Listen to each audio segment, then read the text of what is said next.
কোনো একটি প্রকাশনা সংস্থার একটি বই প্রকাশ করতে বিভিন্ন খাতে খরচের হিসাব নিচের পাইচিত্রে দেখানো আছে। এখানে পাইচিত্রটা দিয়ে দিয়েছে, সেখানে পাইচিত্রে বিভিন্ন খাতে খরচের হিসাব, যেমন রয়্যালিটি বাবদ খরচ, মুদ্রণ খরচ, কাগজ বাবদ খরচ আর অন্যান্য খরচ 10% সেটা বলে দিয়েছে। রয়্যালিটি বাবদ খরচ হয়েছে 25%, মুদ্রণ খরচ হয়েছে 15% আর কাগজ বাবদ খরচ হয়েছে 50%। মানে টোটাল খরচটাকে যদি 100% ধরা হয়, সেই হিসাবে ধরলে আমাদের এই খরচগুলো বলে দিয়েছে। এবার বইয়ের উৎপাদন ব্যয়, মানে একটা বই তৈরি করতে মোট খরচ হয়েছে 450 টাকা। অর্থাৎ এর থেকে বোঝা যায় যে এখানে যেটা টোটালটা মানে তো 100%, শতকরা মান হিসাবে এটা 100%, এই 100% মানে হচ্ছে 450 টাকা। এটা হচ্ছে আমাদের বুঝে নিতে হবে, কারণ উৎপাদন ব্যয় মানে বইয়ের প্রোডাকশন মূল্য। এবার আমরা প্রত্যেকটা খরচের জন্য কত টাকা খরচ হচ্ছে আমরা দেখে নেব। তাহলে প্রথম দিয়েছে মুদ্রণ খরচ, 1 নম্বর প্রশ্নে আমাদের জানতে আছে মুদ্রণ খরচ কত। তাহলে মুদ্রণ খরচ মানে কত? দেখো মুদ্রণ খরচ হচ্ছে মোট খরচের 15%। তাহলে মোট খরচ হচ্ছে আমাদের 450 টাকা, তার 15% মানে 15/100। তাহলে এখন যদি আমরা কাটাকুটি করি তাহলে পাবো কত এখানে?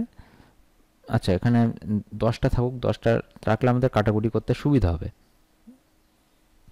কাটবো না আমরা, এখানে সরাসরি গুণ করে দিয়ে তাহলে আমরা উত্তরটা সহজে পেয়ে যাব।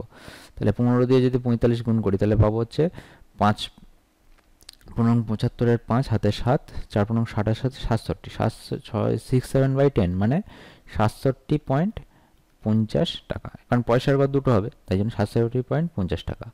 নাম্বার 2, রয়্যালিটি বাবদ প্রকাশকের খরচ। রয়্যালিটি বাবদ প্রকাশকের পিছনে খরচ হয়েছে 25%।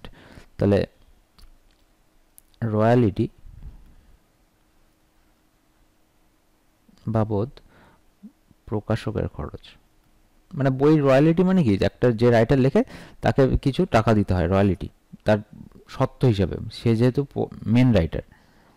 প্রকাশকের খরচ সমান সমান এখানে 25% হচ্ছে মোট খরচের, তাহলে 450 গুণ 25/100।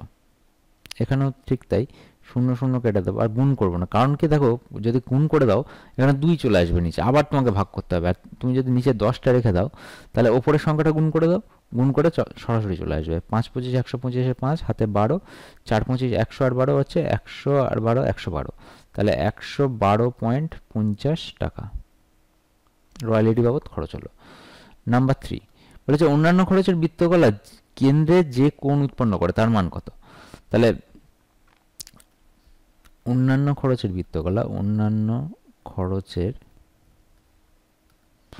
বৃত্তকলা কেন্দ্রে যে কোণ উৎপন্ন করে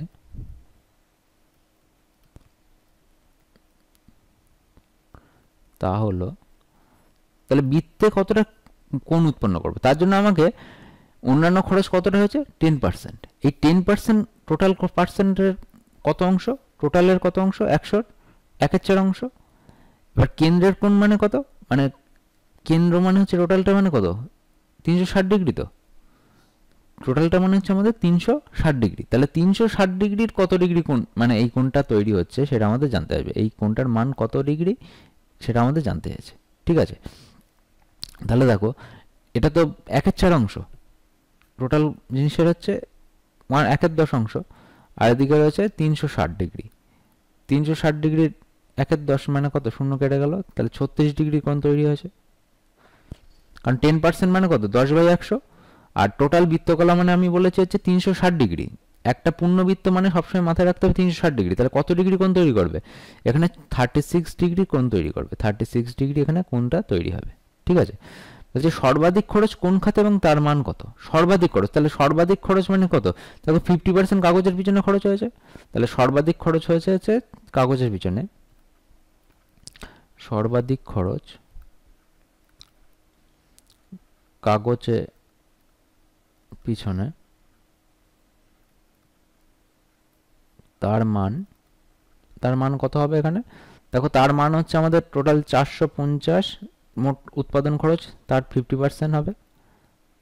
তাহলে কাটলে, আচ্ছা শূন্যগুলো আমরা কেটে দিলাম, দুটো শূন্য কেটে দিলাম, তাহলে 5 দিয়ে গুণ করলে হচ্ছে 225 টাকা। 5 গুণ 45 করলে হচ্ছে 225, 5 5 25 5 হাতে 2, 4 5 20 আর 2 22, 225 টাকা। এটা হচ্ছে আমাদের টোটাল খরচ হলো। এই ডিআইটাই এইভাবে আমরা সলভ করবো।